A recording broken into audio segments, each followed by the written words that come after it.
Morning, this is Wes S. Y'all see I got a hoodie and stuff on. Uh, Trying to be in the right mindset for this. Got the heater turned off. It's cold in here. I actually made notes, wrote them out. I'm going to read this and then we're going to talk. Alright. Survival is not dying. This is a bug out bag video. I haven't done one of those. I used to call them FAR.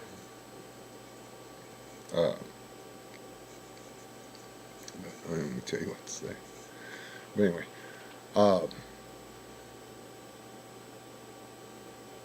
survival is not dying. Okay? To not die, there's some things you need: shelter, water, and food. Okay? Everything you do to survive has to revolve around those three things: shelter, water, food. Shelter is safe place from whatever: rain, snow, sun, wind. And I got put them on the B.O.B says you have to have a light, fast, easy shelter, and it's true. And that means now. As far as water goes, you die painfully slow death. Actually, it's messed up to watch something die without water. B.O.B says have water. If you don't have clean water, B.O.B says clean you some. Water is everywhere. Literally. I mean, a lot of people don't realize that. There's even water in the desert. If there's air, there's water. There's ways to get it. Some of them are easier than others, granted, but wherever you're going to be, know how to get water from there. Takes a while to die of starvation, depending on if you're getting anything at all or whatever. 3 or 4 weeks and you're done, and it takes a while. That last week's going to be pretty miserable. My B.O.B, my bug out bag.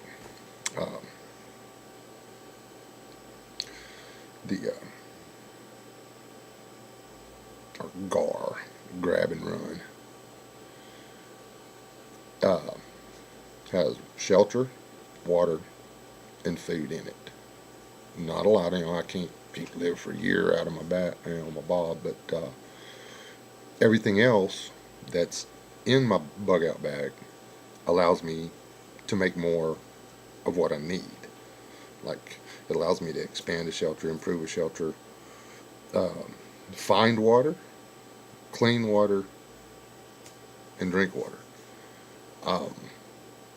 And it makes it possible for me to acquire food to replace the food that I have. One item of the food that I have is actually just so I can catch more food. Now, I can eat it, but I can also use it to catch more food. This makes sense. I have water. I have a little bottle of bleach. Well, I don't have a bottle like that, but make sure you can't see my prescription. This is a little pill bottle. My bleach bottle's that big. It's one of the little shampoo deals from the motel. Don't tell, but I keep those. My wife keeps them. We keep them. They're handy as crap. But then after you use them, you rinse it out. You fill it up with bleach. You put the lid on it. It only takes 4 drops of bleach to purify a gallon of water. That's a lot of drops. Just saying. A Bic lighter. I got the little purification tablets too. Bic lighter, yes, that's for water. You're saying, well, that's how you start a fire. What are you starting a fire for? Shit it.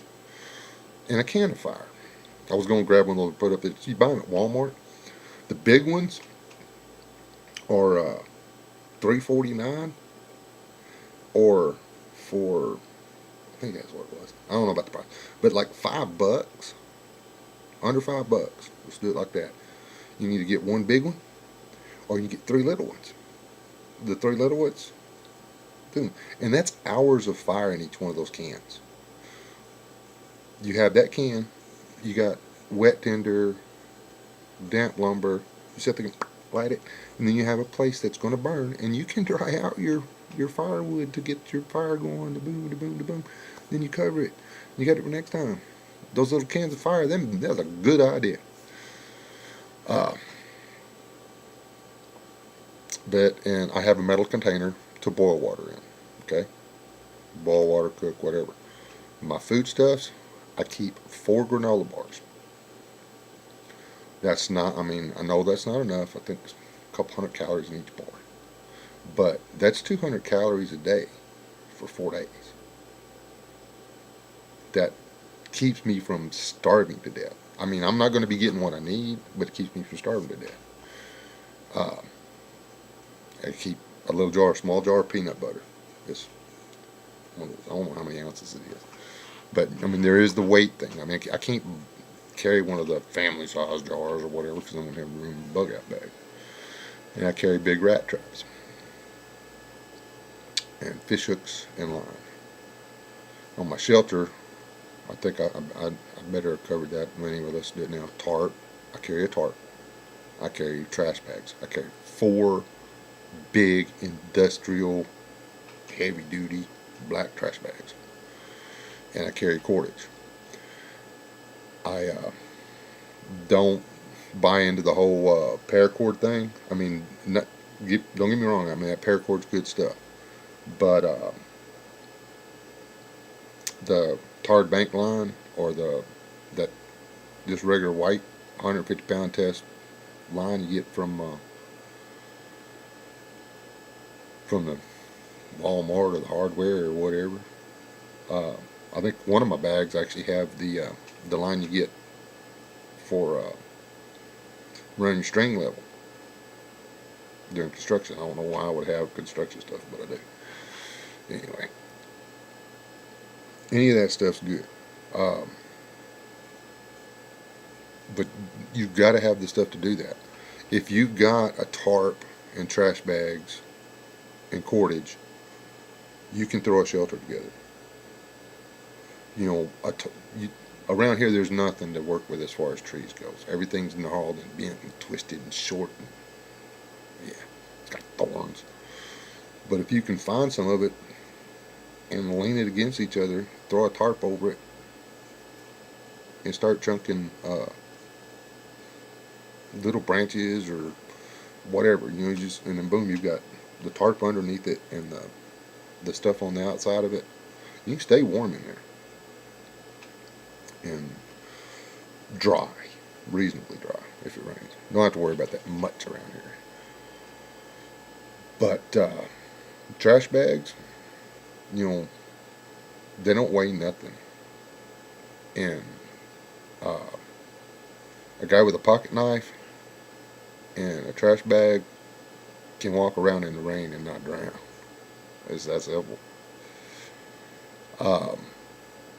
And I went over the cordage. I mean, the cordage can be anything. I mean, you can carry rope if you want to, but you got to remember this is a bob. This isn't okay. I'm going to build a pack, and I'm going to walk from Arkansas to New Mexico. That's a long way. But I've got what I need to give me a chance to get where I'm going. Okay. You can get more in depth. You can, make sure, if you want a firearm or whatever, just make sure it's legal to have a firearm in a backpack wherever you go.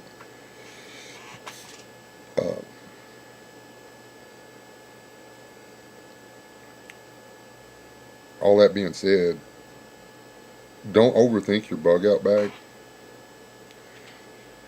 I mean, people want to have all the gear in case everything happens. They want to be able to attack any contingency. Hey, that's a big word.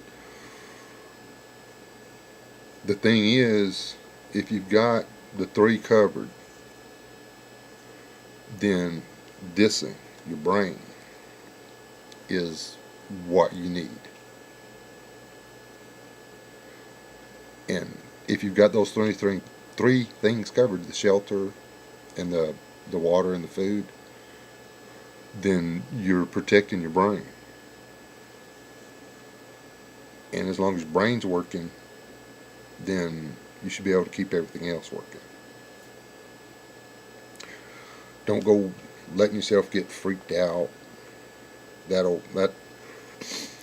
quite honestly, I think most of the people that wind up dead in a survival situation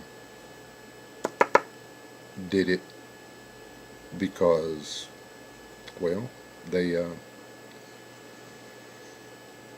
they freaked out. Guy falls, gets his leg caught in a canyon on a boulder, survives the whole ordeal. It was his leg or arm or something anyway. He had to cut it off to get home. And the only way he pulled that off, he didn't freak out. Uh, Another lady fell while jogging, slid into a ravine, crushed her hips. She survived. She stayed out there for a week, I think, waiting for somebody to come get her. She found a little tiny seep and was sucking water straight up off the ground. She didn't freak out. Uh,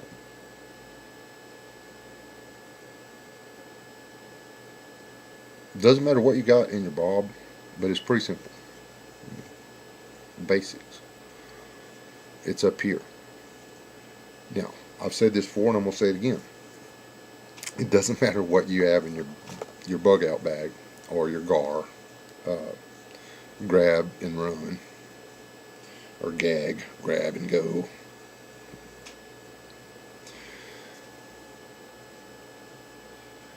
Anyway, you if you don't know what you're doing, then you're done. You can watch YouTube videos. You can watch me make rope, or watch me cook fish, or whatever. You can watch what do you call it? Bear Grylls all day long. But if you ain't out there doing something, if you ain't out there learning to do it, you're screwed. Basketball players aren't born. Great basketball players aren't born. Great basketball players spend their entire life teaching their muscles to do what they do. Survival is the same thing. Either you're out there teaching yourself to do what it takes, or you're not. And if this is just like a game, something that you play with in your head and stuff, that's on you. But when you're laying there with your skin peeling off from solar radiation poisoning, or freezing to death, or dying of hypothermia because you didn't go out and practice this junk, who cares what your neighbor says? Go do it in your backyard. Just practice it. Stay alive. More of us make it through the first push, punch, catastrophe, the more of our kids will make it. I want somebody out there, if something bad happens to me, I want there to be people out there that know what they're doing. They're going to take my grandkids in and keep them alive. And, after kids and grandkids are born, people, here's something else, and this is gospel. It's not your world anymore. It's their world, and you're just living in it. Anyway, sorry if the video sucked, but it's too late. You already watched it. Have a good one.